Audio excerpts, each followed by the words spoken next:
যখন যা চাইছে হুজুর সব দিছি, অন নামাজ পড়ে না, আমি কি করতাম? বাহ, হাল ছেড়ে দিছেন না রে বাপ। নূহ আলাইহিস সালাম 950 বছর পরে যখন আল্লাহ তাআলা ওনাকে 950 বছর, কিন্তু 950 টাকাকে বলে না। 950 টাকা আর 950 বছর এক কথা। 950 টাকা মানে তো 50 টাকা কম 1000, কিন্তু 950 বছর আমনের আমার বাপ দাদা 14 গোষ্ঠীর কয়জনের হায়াত একত্র করে লইব? একজন মানুষ, তিনি নবী, 950 বছর একটানা মানুষকে আল্লাহর দিকে ডাকছেন।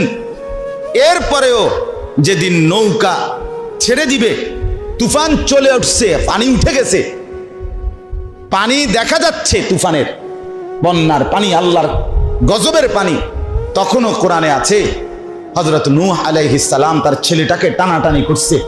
কেনান, যে ছেলেটা তখনও ঈমান আনে নাই, তারে বলছে ইয়া বুনাইয়ার কাম মা'ানা, হে আমার সন্তান, বাপ আয় না, ঈমান এনে নৌকায় উঠে আয়।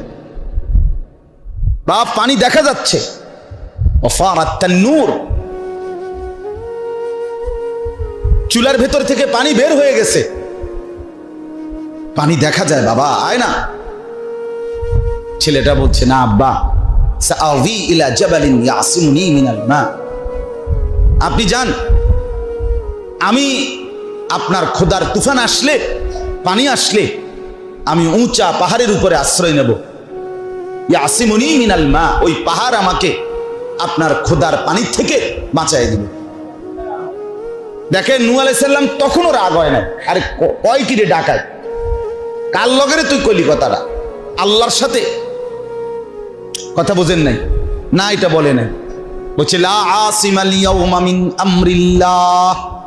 আবারও বলছে বাপ দেখ, ভুল করিস না বাপ, বিশ্বাস কর, আজকে আল্লাহর হাত থেকে কেউ বাঁচাইতে পারবে না রে বাপ, কেউ বাঁচাইতে পারবে। এইভাবে আবার বলছে